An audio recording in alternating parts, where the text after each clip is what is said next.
Greetings, agents.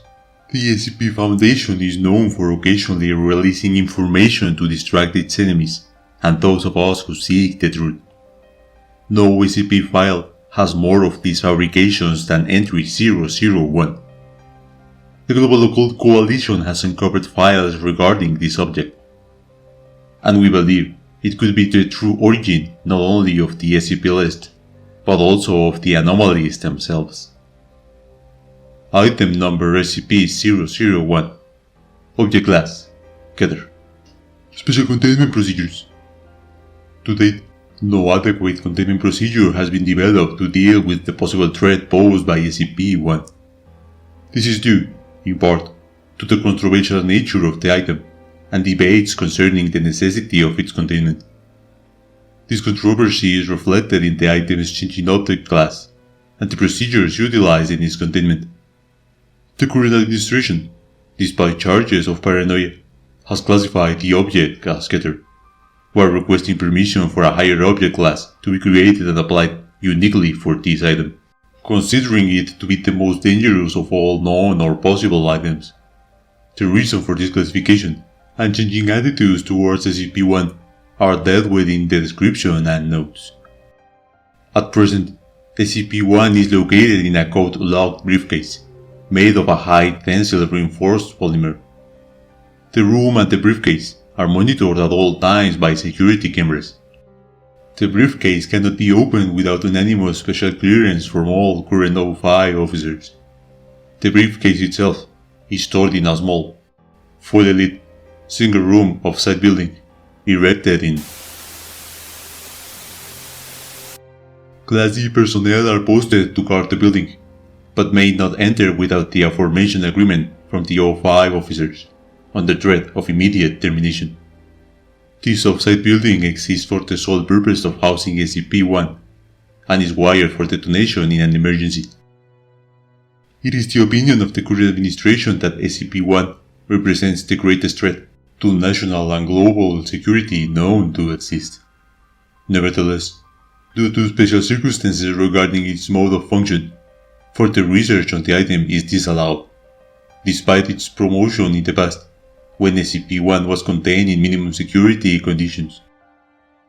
Description: SCP-1 is a simple sheaf of papers, stapled together in the top left corner. The top sheet is a covering sheet reading simply, Confidential Report on Special Items, Classified. The number of subsequent papers stapled on this covering sheet is indeterminate, and have ranged from 3 to 30. The report is unsigned, and its origin is unknown. The first appearance of this report was on when it appeared on the desk of deceased. The report at the time described the living room, SCP-2. Shortly after reading the report with incredulity, was contacted by phone regarding said item.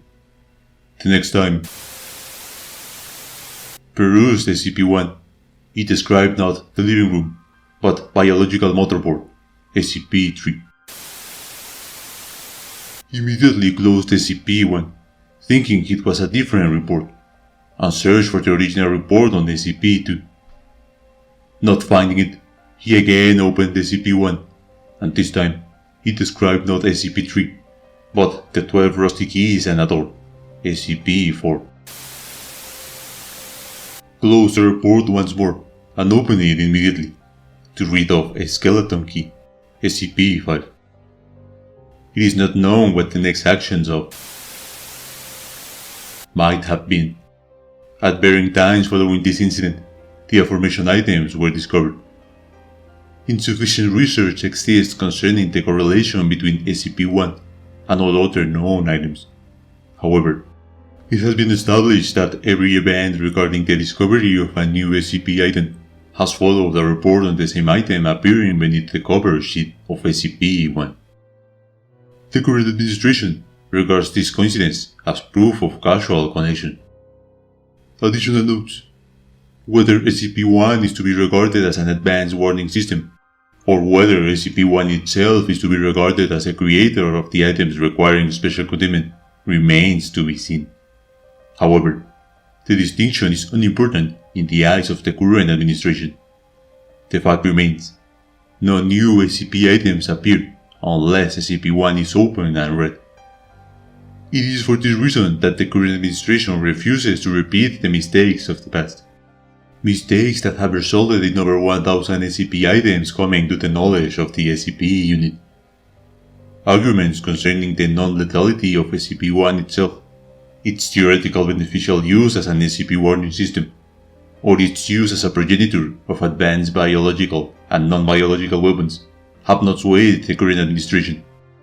Nor have arguments criticizing the extreme containment procedures employed in respect to an item that displays non-nefarious qualities and is not animated as such.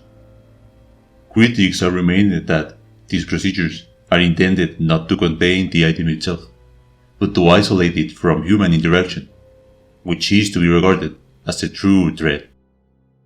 Although the current administration refuses to remove the object from isolation, bearing special authorization as noted above, past administrations have concealed daily with the item, and future administrations will no doubt conceal similar behavior. Nevertheless, it is the opinion of the current administration that, barring the destruction of SCP-1, it is to be contained until such a time when responsibility for its containment falls upon future administrations. End law.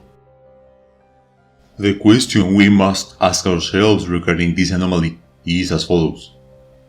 Is being aware of anomalies worth it, even at the risk of accelerating their appearance? If this entry is true, it means that fear, or perhaps curiosity about the origin, properties, and weaknesses of anomalies has become the main reason for their increasing numbers. How many monstrosities has the Foundation created without even realizing it? Although the current administration prohibits further abuse of this anomaly, it is only a matter of time before a security breach, or mere curiosity, unleashes even more horrors upon us. Despite the fact that objects like these should be destroyed instantly, the promise of finding useful, profitable, and even entertaining anomalies only perpetuates the existence of both the Foundation and its SCP files. In a world where our reality depends on insatiable human greed, the hope of maintaining normality fades away more and more. If you are hearing this transmission, you can help us at the GOC by suggesting SCPs to be unveiled by future entries. Let's rely on ourselves, rather than on anomalies, to keep the fivefold goal alive. I am Virus Anonymous. We are the GOC, and you have been informed.